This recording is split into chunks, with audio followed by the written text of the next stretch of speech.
Thank God we have finally gotten another great shark movie, and this one is so twisted. So whether it's the first time you've seen my face or you frequent the channel, join me down below, hit that subscribe button. We are almost to 1,000 subs. That is crazy to think about. Dangerous Animals is directed by Byrne and stars Hassie Harrison from Yellowstone, Courtney, and Josh Heuston. What the movie's about, you have this maniacal psychopath played by Courtney named Tucker, and what he gets his kicks off on doing is kidnapping women and feeding them to the sharks. Now, I don't want to be a prisoner of the moment, but it feels like we have really not gotten a great shark movie since all of those years ago when we had Jaws.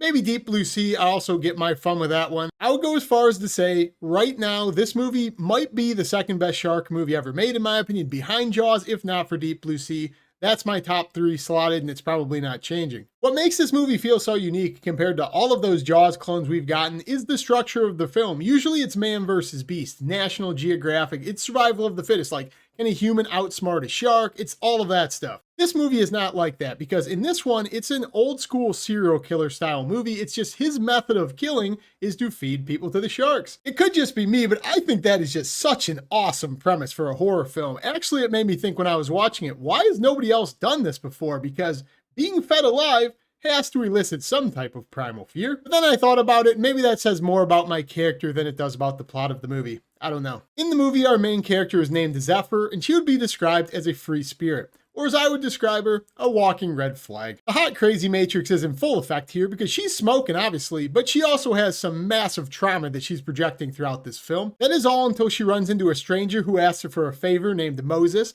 They hit it off, they spend a romantic night together before she ends up ghosting this guy because, as I said, walking red flag. That will be to her benefit later when she inevitably gets kidnapped by Tucker, played by Courtney, who has plans for her to be hoisted over the sea and fed to the sharks for his live video. And make no mistake, where this movie is at its best is exactly that. When Courtney is on the screen, you cannot help but stare at this guy. He is mesmerizing. This is by far his best role. I'm not a huge fan of his previous work, but this guy eats up every single scene he's in. When he talks, you listen. He's so weird as this maniacal psychopath philosopher ranting about sharks and the food chain. You can't help but stare. You can tell this guy is having so much fun, the time of his life, the commitment to the bit of this crazy Aussie who kidnaps and drugs and just kills these women. It is so fun. It sounds crazy to say that. Am I weird to say it sounds fun to watch this guy be so demented? Because he is not sane. I actually liked all of the characters in this film. His character by far is the most captivating. When he's on the screen, you want to watch. But I really liked our lead girl as well. You find out about her past, how she went through foster homes when she's connecting with this new guy, Moses. And I actually bought into the romantic thing between those two. I thought that was a good little plot narrative that eventually pays off in the third act. I liked all of the 3 central characters of this. This is also a movie I would say is more about what is implied than what is shown. For the movie I'm describing, that concept of this psychopath who's doing this with sharks, it's surprisingly tame at points. Don't get me wrong, there are gnarly scenes from time to time, but most of this movie operates with your imagination. What's being implied, the acts, why he's doing this, like what could make a person do that?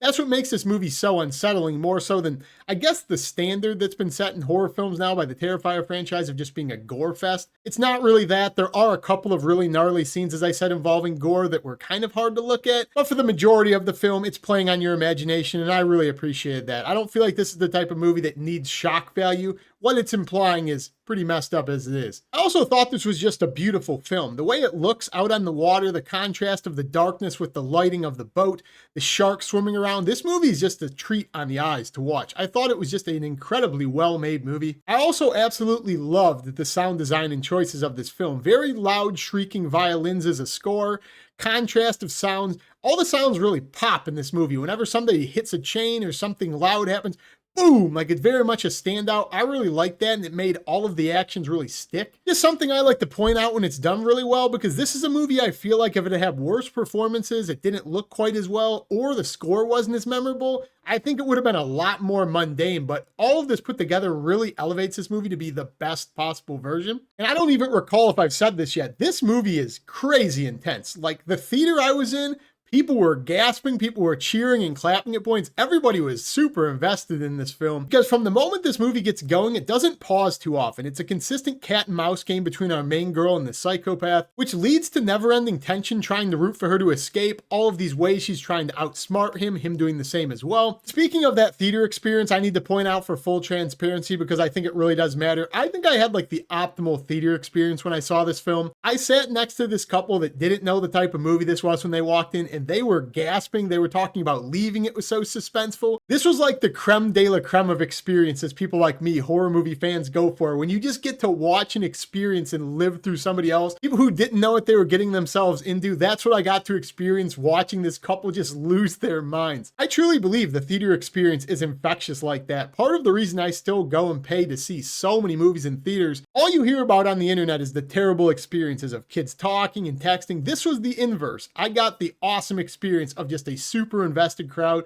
that added to my experience tenfold, and I can't deny that. Really, the only thing I kind of had an issue with in this film is the final 5 minutes. I thought it got to be a little bit too hokey, and I thought it kind of wrapped up pretty swift so that they could kind of tie it all together. But I would still love to see a sequel or a prequel to this movie because I think it has so much potential as like kind of a mini franchise. There's so much left involved here to explore. All of that being said, I had an absolute blast with this film. This was a killer surprise. I did not expect to be this good. I thought the performances were top notch. Movie looked great. Loved the sound design, incredibly intense and unique. This is definitely a very, very memorable shark film if you've been seeking one out like I do. But other than that, I don't really have anything negative to say about this film. This is one of my best experiences of the year so far. Awesome theater experience, easily in my top 5 so far. I thought Dangerous Animals was awesome. So I absolutely love this film. Hopefully you get around to seeing it when it comes out this Thursday. If you do, come back, comment down below, let me know what you think. Did you love Dangerous Animals as much as me? And as always, as I said earlier, if you haven't subscribed yet, join me down below in the comments, like the video, comment, subscribe, all of that. The algorithm really helps my channel.